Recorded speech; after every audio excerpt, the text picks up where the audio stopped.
Israel. Pohon ara bertunas.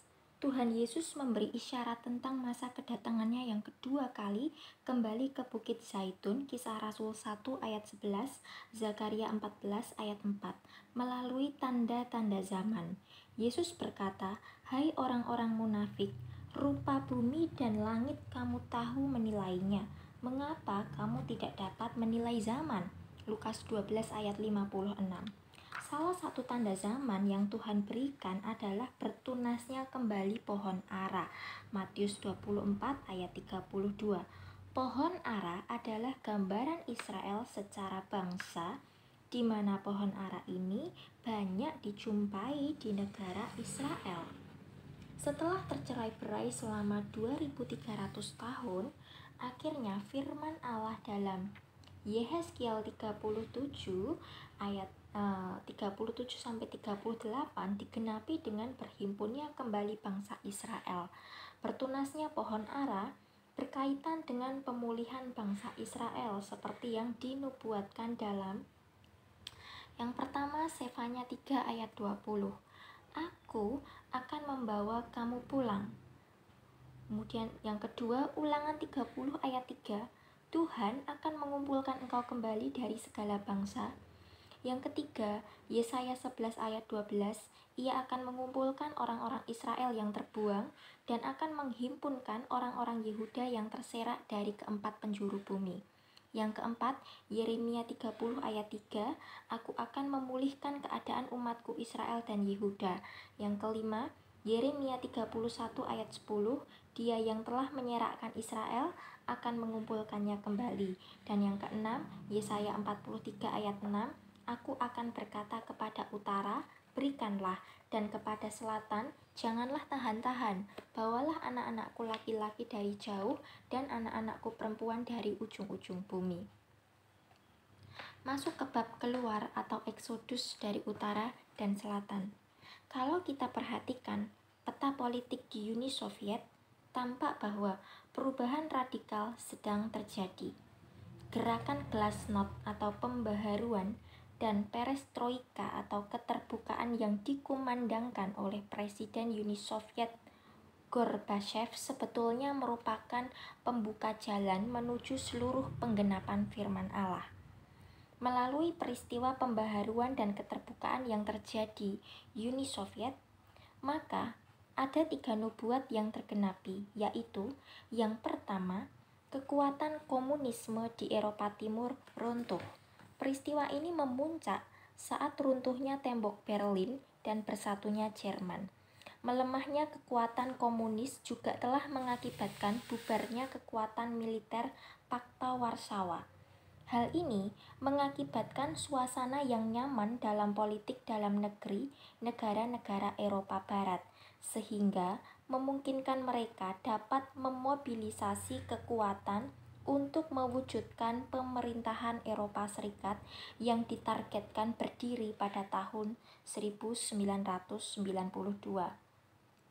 Berdirinya Eropa Serikat adalah penggenapan berdirinya kerajaan 10 tanduk atau nubuatan Daniel 7 ayat 7, Daniel 8, Wahyu 13 ayat 1, Wahyu 13 ayat 2. Yang kedua, dengan menerapkan keterbukaan dari dunia luar, mengakibatkan Injil keselamatan itu dapat diberitakan di seluruh Uni Soviet, yakni 15 negara bagian, sehingga tanda kedatangan Tuhan Yesus kedua kali yang ditandai dengan pemberitaan Injil kerajaan di seluruh dunia, Matius 24 ayat 14 semakin digenapi. Dia segera datang. Yang ketiga, akibat keterbukaan dan pembaharuan yang terjadi, maka ratusan ribu orang Rusia keturunan Yahudi yang berabad-abad mendambakan untuk kembali ke tanah airnya di Palestina dapat keluar dari negara tirai besi. Eksodus atau perjalanan pulang bangsa Israel ke tanah perjanjian, tanah Israel sekarang, secara besar-besaran telah terjadi dan diperkirakan tahun 1992 seluruh bangsa Yahudi yang bermukim di Rusia dapat kembali semua dan secara bersama-sama Kedua belas suku tersebut akan merayakan Hari Raya Sangkakala bulan Oktober 1992. Berita terakhir menunjukkan bahwa pemerintahan Israel sedang mempercepat penyelesaian kompleks perumahan atau real estate di jalur Gaza untuk menampung ratusan ribu bangsa Yahudi yang pulang kampung. Dalam kitab Yeremia 3 ayat 12-13, Yeremia 31 ayat 8 disebutkan bahwa Tuhan akan mendatangkan anak cucu Israel dari utara dan telah digenapi. Yeremia 16 ayat 15 menyatakan bahwa orang Israel keluar dari tanah utara. Perjalanan pulang meningkat sejak tahun 1989 ketika orang Israel di Rusia diizinkan kembali pulang ke negaranya. Peristiwa ini benar-benar menunjukkan masa pemulihan Israel. Sefanya 3 ayat 10 menubuatkan akan kembalinya bangsa Yahudi dari Ethiopia. Pada peristiwa kudeta di Ethiopia yang terjadi pada bulan April 1991, dimanfaatkan oleh bangsa Yahudi yang biasa disebut falashas, pulang kembali ke tanah perjanjian yang disebut sebagai Operasi Solomon. Masuk ke bab generasi Israel. Firman Allah katakan, sejak saat pohon ara bertunas, yaitu sejak saat Israel bersatu kembali, yaitu tahun 1948, angkatan ini tidak akan berlalu sebelum semuanya terjadi. Matius 24 ayat 34. Satu angkatan dalam perhitungan bangsa Israel sama dengan 50 tahun. Bilangan 1 ayat 40, bilangan 4 ayat 3. Bila kita selidiki kitab bilangan, kitab ini menggambarkan angkatan atau generasi Israel dan tugas setiap kelompok usia yang ada.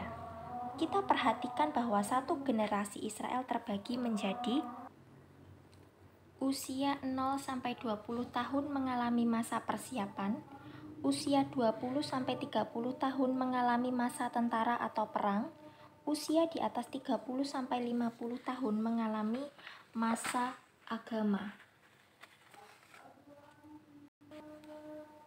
70. Titus menyerang kota Yerusalem dan menghancurkan bangunan Bait Allah. Israel tersebar ke seluruh dunia. Daniel 9 ayat 26b. 1948. 1878 tahun kemudian, Israel kembali dan menjadi satu negara. Yeremia 30 ayat 1-3. 1967, tentara Israel merebut kota Yerusalem dan menguasai bekas bangunan Bait Allah, Temple Mount, dari tangan Jordania. 2300 tahun sejak Alexander Agung menaklukkan Timur Tengah di Isus 333 sebelum Masehi. Daniel 8 ayat 13-14.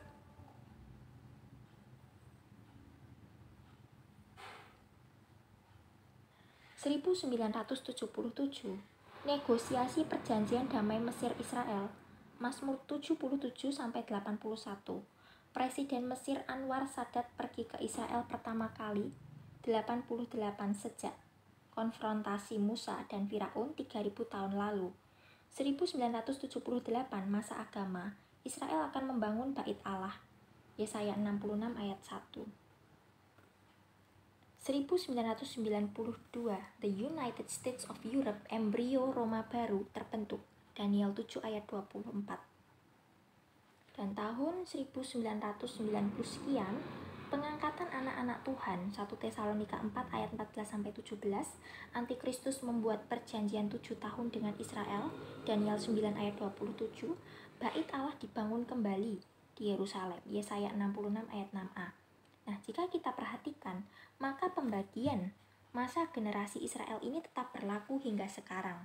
Sejarah membuktikan pada saat Israel berusia 0-20, yaitu sejak tahun 1948, mereka masuk masa persiapan. Kurang lebih 20 tahun kemudian, yaitu pada tahun 1967, Israel menduduki Yerusalem melalui perang selama 6 hari dan mereka istirahat tepat pada hari ke-7, hari Sabat.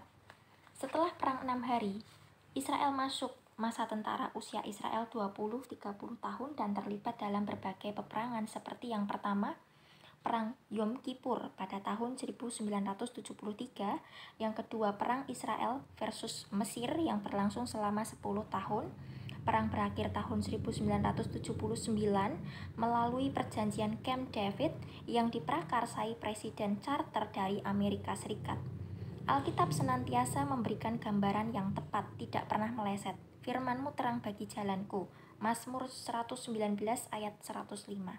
Saat ini, mereka masuk masa agama, yaitu saat negara berusia antara 30-50, dan saat ini sudah memasuki masa tahun ke-43, usia generasi Israel. Menjelang usia 50 tahun, Israel akan bertobat, menerima Yesus. Yehezkiel 39 ayat 21-28, Roma 11 ayat 25-32, dan Yakub akan dipulihkan menjelang tahun 1998. Zakaria 13 ayat 9, Yehezkiel 39 ayat 25.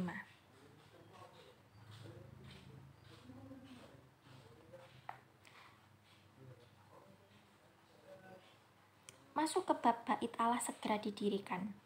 Saat ini, mereka sedang sibuk mempersiapkan pembangunan kembali bait Allah yang pernah didirikan oleh Raja Salomo.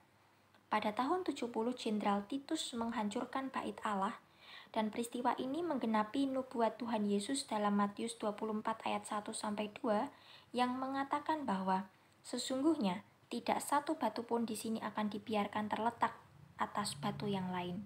Semuanya akan diruntuhkan. Usaha merekonstruksi bait Allah sudah dilakukan. Hambatan pembangunan terjadi karena di atas perkiraan posisi lahan bait Allah terdapat 2 masjid suci umat Islam, yaitu Dome of Rock dan Masjidil Al-Aqsa. Masalah yang masih harus dihadapi saat ini adalah bagaimana menangkal opini atau pendapat dunia bila mereka tetap membangun bait Allah tersebut, karena Israel saat ini merupakan negara yang cukup banyak dimusuhi oleh berbagai negara. Hal ini terjadi akibat hukuman Allah terhadap bangsa ini karena mereka menolak Yesus Kristus sebagai juru selamat mereka. Bahkan Allah mencerai-beraikan bangsa ini ke seluruh dunia. Yehezkiel 39 ayat 23. Situasi terakhir menunjukkan bahwa bangsa Israel mulai membangun fondasi pagar bait Allah. Bait Allah harus dibangun, bukan saja karena ibadah Israel harus berjalan kembali, tetapi karena suatu hari nanti, Antikristus harus menghentikan ibadah Israel, Daniel 9 ayat 27, dan duduk di bait Allah di Yerusalem, Matius 24 ayat 15, Matius 2. Tesalonika 2 ayat 3-4. Pembangunan bait Allah ini nampaknya tidak akan dapat berjalan lancar tanpa bantuan negara adidaya. Amerika dan Uni Soviet ternyata tidak dapat membantu Israel memecahkan tekanan politik dan ekonomi negara-negara yang memusuhinya. Saat ini, mereka masih menunggu seorang tokoh dan bangsa yang dapat menjadi juru selamat dan membantu mereka dalam membangun bait Allah, sehingga secara politis Israel dapat memperoleh dukungan. Alkitab menjelaskan dalam Daniel 9 ayat 27 bahwa akan muncul seorang raja yang membuat suatu fakta perjanjian selama 7 tahun. Kalau kita lihat dalam ayat-ayat lainnya, Daniel 7 ayat 7-8, Wahyu 13 ayat 1 dan 2, maka jelas raja ini adalah Presiden Federasi 10 negara Eropa Serikat yang kelak pemimpinnya menjadi Antikristus. Akan tiba saatnya Israel menerima kehadiran Eropa Serikat sebagai negara adidaya baru, dan mereka akan mengadakan fakta perjanjian 7 tahun. Daniel 9 ayat 27.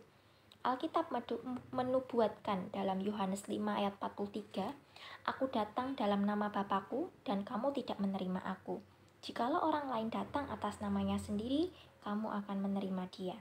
Yesus datang atas nama Bapa ditolak Israel, tetapi MEE datang atas namanya sendiri diterima. Selama 3,5 tahun pertama bait Allah akan berdiri atas dukungan politis MEE. Jadi, pembangunan bait Allah baru akan terjadi setelah gereja itu diangkat. Bait Allah belum dapat dibangun karena orang-orang percaya masih ada dalam bumi ini. Tetapi kalau kita melihat manuver politik dan pencapaian konsep rancang bangun yang mereka siapkan hingga saat ini, nampaknya pembangunan bait Allah tidak akan lama lagi. Sehingga hal ini identik bahwa pengangkatan orang percaya juga tidak lama lagi. Masuk ke bab Israel diserang. Pada masa 7 tahun kesusahan besar, ternyata Israel akan menjadi bulan-bulanan bangsa lain yang cenderung ingin mencaplok bangsa ini dan menduduki Yerusalem, karena Yerusalem adalah pusat bumi. Yehezkiel 38 ayat 12. 3 perang akan terjadi melawan Israel. Yang pertama, perang Gog-Magog versus Israel, Yehezkiel 38-39. Yang kedua, perang Mesir atau Arab Selatan versus Israel dibantu utara MEE, Daniel 11 ayat 40. Dan yang ketiga, perang Asia Timur Raya versus Antikristus yang menjajah Israel. Israel dibantu Tuhan Yesus, Wahyu 16 ayat 16. Setelah bait Allah berdiri, hubungan Israel dan Federasi 10 negara semakin harmonis. Dan Israel sangat tergantung pada negara tersebut. Tetapi pada pertengahan 7 masa Israel dijajah Federasi 10 negara dan sampai akhir 7 masa tidak pernah mau tunduk. Masuk ke bab perang Rusia versus Israel, Perang Dunia III, Yehezkiel 38-39. Satu ujian berat bagi Israel terjadi pada permulaan 7 masa kesusahan, di mana saat kuda merah berpacu mendekat garis akhir, finish Metrai 2, Wahyu 6 ayat 4, terjadi Perang Dunia III yang didalangi komunis pimpinan Rusia yang menyerang Israel. Merah adalah lambang komunis dan perang. Yang pertama, mereka menyerbu Israel, Yehezkiel 38 ayat 2. Gog sama dengan pemimpin tanah Magog. Magog sama dengan cucu Nuh, Kejadian 10 ayat 2, keturunannya tinggal di daerah utara Eropa. Yehezkiel 38 ayat 15. Mesek, artinya keturunannya memakai nama ini menjadi kota Moskow, ibu kota Rusia. Tubal, keturunannya memakai nama untuk kota Tobolsk, ibu kota Rusia Timur. Jadi, tanah Magog adalah Rusia. Yang kedua, siapakah teman-teman Rusia? Yehezkiel 38 ayat 5-6. Persia, yakni Iran dan sebagian Irak. Ethiopia, Afrika Utara sampai orang Negro. Put, Afrika Utara, orang Arab. Gomer, Eropa Timur. Bet Togarma, sekitar Turki dan Baltik. Sejarah membuktikan hingga saat ini, negara-negara tersebut memiliki fakta perjanjian dengan Rusia, kecuali Turki. Ingat Perang Teluk, rudal Skut dimiliki oleh negara-negara sekutu Rusia. Dan yang ketiga, mengapa Rusia mau menyerbu Israel? Yehezkiel 38 ayat 4, 10-13. Rusia dan sekutunya akan berpikir bahwa Israel bisa dikalahkan dengan mudah karena rupanya Israel tinggal dalam keadaan damai dan tenang. Ayat 11. Rusia akan berusaha merampas kekayaan Israel dan bangsa-bangsa lain tidak akan bertindak untuk menolong Israel. Ayat 13. Tim geologi dan pertambangan memperkirakan Israel akan menjadi negara terkaya di dunia setelah ditemukannya kandungan potasium dan unsur yang lebih baik dari uranium dalam jumlah terbesar di dunia yang terletak di dasar laut mati yang sangat berguna untuk pupuk dan bahan peledak. Kekayaan inilah yang diincar Rusia. Tetapi atas bantuan MEE, Rusia dapat dikalahkan dan komunis Rusia bubar dan tidak memiliki pengaruh apa-apa lagi. Eropa semakin berjaya. Yang keempat, musuh-musuh Israel dikalahkan. Yehezkiel 38 ayat 14 sampai 39 ayat 6. Yang pertama, pasukan-pasukan Rusia akan menyerbu Israel dengan banyak tentara. Ayat 38 sampai 14 ayat 38 14 sampai 16. Yang kedua, Allah akan mendatangkan gempa bumi yang dahsyat. Ayat 17-20. Yang ketiga, ada juga sampar dan tumpahan darah dari Allah terhadap tentara Rusia, hujan lebat, rambun atau kegelapan, api dan hujan belerang. Ayat 21-23. Yang keempat, Allah juga mendatangkan api ke tanah Magog yakni Rusia supaya kehancuran lengkap. Yang kelima, akibat-akibat penyerbuan. Yang pertama, semua pasukan Rusia dan bangsa-bangsa lain akan dibinasakan oleh Allah di Israel. Yehezkiel 39 ayat 4, Yehezkiel 11. Yang kedua, orang-orang Israel akan membakar senjata-senjata musuhnya dan memakai senjata itu sebagai bahan bakar untuk 7 tahun. Ayat 9-10. Yang ketiga, pasukan-pasukan Rusia dan bangsa-bangsa lain akan dikuburkan di Israel di dekat Laut Mati, di tempat penguburan yang luas. Israel akan memerlukan 7 bulan untuk menguburkan semua mayat. Yehezkiel 39 ayat 11-16. Yang keempat, Israel akan bertobat dan kembali kepada Allah. Mereka akan bertobat, menerima Tuhan Yesus sebagai Mesias dan Juru Selamat. Yehezkiel 39 ayat 21-28, Roma 11 ayat 25-32. Masuk ke bab 144.000 saksi Tuhan, Wahyu 7 ayat 1-8.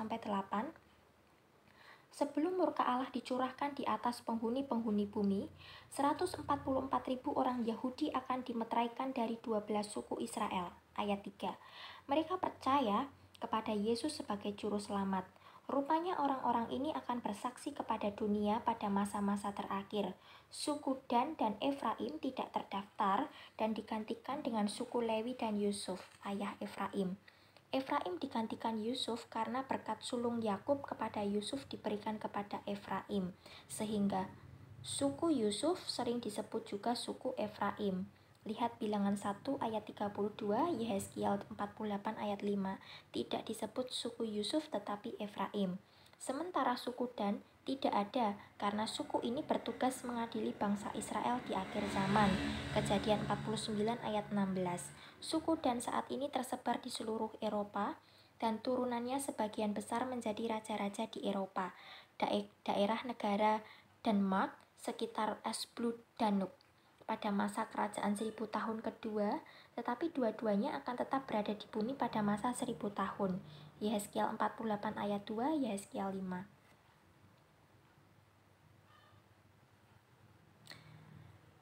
Yehezkiel 48 ayat 2 dan 5 ya.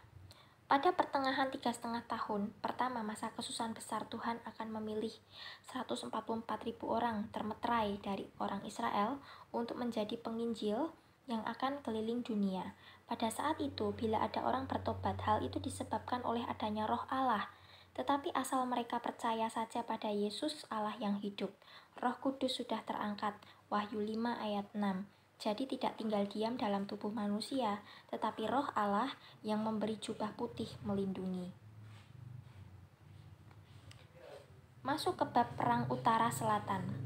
Pada pertengahan 7 masa menjelang awal 3,5 tahun kedua, terjadi serangan dari selatan, yakni Arab dan Mesir, yang mau menduduki Israel. Israel mengklaim fakta perjanjian bantuan keamanan MEE, dan MEE menolong Israel mengalahkan Mesir dan Arab. Perang utara selatan yang akhirnya dimenangkan oleh MEE, Daniel 11 ayat 40. Tetapi pada perjalanan pulang dari perang, ternyata MEE tidak pulang kandang ke Brusel, melainkan menjajah Israel dan menduduki Yerusalem. Daniel 11 ayat 41-45. Ini sesuai dengan gambaran zaman bangsa-bangsa yang sudah kita pelajari sebelumnya, di mana kelima bangsa besar dari Laut Tengah akan selalu menjajah Israel. Demikianlah fakta perjanjian 7 tahun dilanggar, dan MEE mendirikan markas besarnya di Yerusalem dan menjadikan Yerusalem sebagai ibu kota pemerintahan dunia. Pada masa itu, kekuasaan MEE semakin sekali dan posisi presidennya itu semakin kokoh. Musuh utama MEE tinggal satu, yaitu kekuatan Asia Timur Raya. Pada pertengahan 7 masa di surga terjadi peperangan antara malaikat Mikael dan Lucifer, di mana akhirnya Lucifer kalah dan dibuang ke bumi. Ia masuk ke tubuh Presiden Eropa Serikat, dan presiden ini kesurupan dan duduk di bait Allah menyatakan diri sebagai Allah. 2 Tesalonika 2 ayat 4. Pada saat itu presiden ini mengalahkan 3 tanduk kecil, yaitu 3 negara anggota federasi yang berpengaruh. Tafsiran adalah Inggris, Prancis, dan Jerman, dan menyatakan diri sebagai Allah. Israel yang sudah 2 kali tertolong oleh bantuan MEE akhirnya terpaksa bersedia mengakui presiden ini sebagai Mesiasnya. Inilah juru selamat yang mereka nantikan. Tetapi Allah segera mengirimkan 2 saksinya, yaitu Musa dan Elia. Masuk ke bab 2 saksi Allah, Wahyu 11 ayat 1-14. Pada saat Antikristus menduduki bait suci dan menyatakan diri sebagai Allah, Matius 24 ayat 15, 2 Tesalonika 2 ayat 4, Allah segera mengutus kedua hambanya menjadi saksi atau nabi khusus baginya untuk membuat mereka percaya kepada Tuhan Yesus yang telah mereka salibkan adalah Mesias, serta memberitahukan bahwa bangsa Israel bahwa orang yang duduk di bait Allah adalah Mesias palsu. Pelayanan mereka akan berjalan 3,5 tahun, ayat 3, dan mereka akan membuat hal-hal ajaib, ayat 5-6. Kedua saksi Allah yang dimaksud adalah gambaran Elia, Wahyu 11 ayat 6, mempunyai kuasa untuk menghentikan langit supaya jangan turun hujan selama mereka bernubuat, dan Musa, Wahyu 11 ayat 6, mempunyai kuasa atas segala air untuk mengubahnya menjadi darah dan untuk memukul bumi dengan segala jenis malapetaka setiap kali mereka menghendakinya. Bandingkan dengan Zakaria 4 ayat 11-14. Sesudah 3,5 tahun, mereka akan dibunuh oleh binatang yang muncul dari dalam laut. Wahyu 11 ayat 7. Mayat mereka diletakkan di atas jalan raya di Yerusalem selama 3,5 hari. Ayat 7-8. Seluruh bumi akan merayakan kematian 2 nabi ini. Ayat 9-10. Sesudah 3,5 hari, mereka akan hidup lagi dan akan naik ke surga. Ayat 11-12. Pada saat itu ada gempa bumi, dan 1/10 kota Yerusalem akan roboh dan 7.000 orang akan mati. Ayat 13. Masuk ke bab Israel lari ke Gunung Petra. Musa dan Elia memberitahukan kepada bangsa Israel bahwa yang duduk di bait Allah itu bukan juru selamat, tetapi pembinasa keji atau antikristus, diktator dunia, sehingga mereka yang di Yudea, yakni orang Israel bukan gereja sudah diangkat, diperintahkan lari ke pegunungan. Matius 24 ayat 15-16. Perempuan yang melahirkan anak laki-laki, Israel yang melahirkan Yesus, sekali lagi bukan gereja.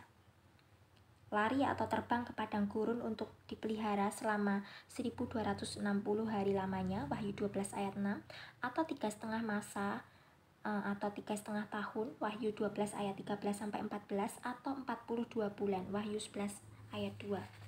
Dalam kitab Daniel 11 dikatakan bahwa di akhir zaman, Antikristus akan menduduki tanah permai, Holy Land, atau Kanaan, atau Palestina, atau Israel, tetapi akan diluputkan tanah Edom, Moab, dan Bani Amon.